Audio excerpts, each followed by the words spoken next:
여랑야랑 정치부 최수연 기자와 함께합니다. 첫 번째 주제 보겠습니다. 사라진 사람과 돌아온 사람이 있습니까? 네, 친윤 핵심 장제원 의원은 몸을 낮췄고요. 당원권 정지 징계 중인 이준석 전 대표는 존재감을 키우는 모습입니다. 우선 장 의원은 자신의 정치적 견해를 밝히는 데 활용해온 SNS에 문을 닫았습니다. 마지막으로 윤석열 정부 5년 동안 장제원의 개인 정치는 없을 것이라는 말을 남겼습니다. 그러니까 장 의원이 임명직을 맡지 않겠다고 한 게 SNS에 올린 마지막 글이 된 건가요?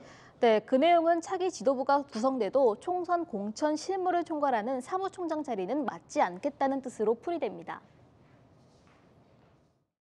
윤석열 대통령께서 정치에 입무한 이후에 제가 첫 비서실장을 하지 않았습니까? 그렇기 때문에 제가 있어야 될 곳, 제가 머물러야 될 곳을 잘 알고 있습니다.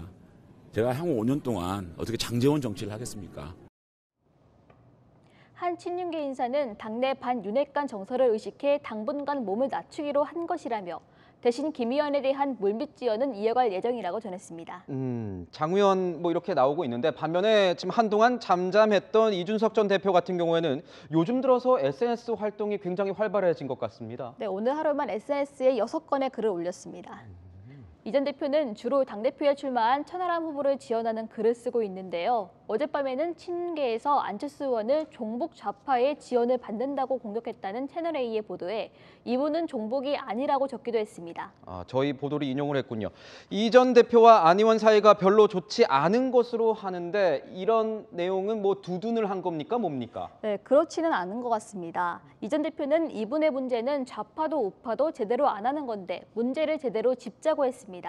안 의원과 친윤계를 동시에 겨냥한 겁니다. 친윤 반윤 경쟁에 친 이준석계도 가세했는데요. 전당대회 이후에도 컨벤션 효과는커녕 개파 갈등만 더 커질 수 있다는 우려가 국민의힘에선 나오고 있습니다. 네, 다음 주제 보겠습니다. 문자 폭탄 내용인 것 같은데 문자 폭탄 중단.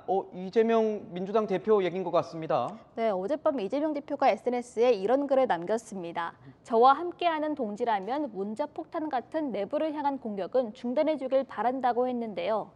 이재명 지지자의 이름으로 공격받고 상처받으신 의원들께는 사과 말씀을 드린다고도 밝혔습니다. 이른바 개딸로 불리는 지지자들에게 비이재명계에 대한 비난을 자제해달라고 요청한 겁니다.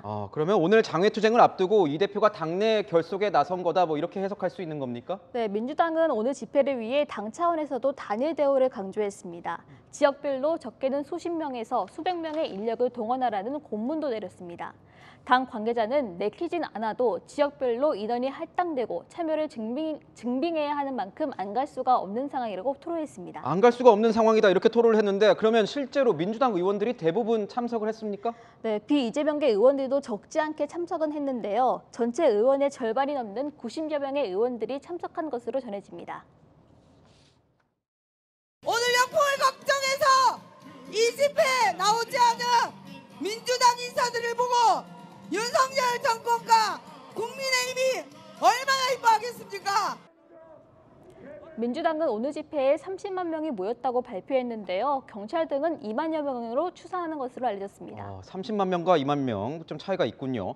보니까 오늘 민주당 의원들이 모두 모이지는 못한 거 아니겠습니까?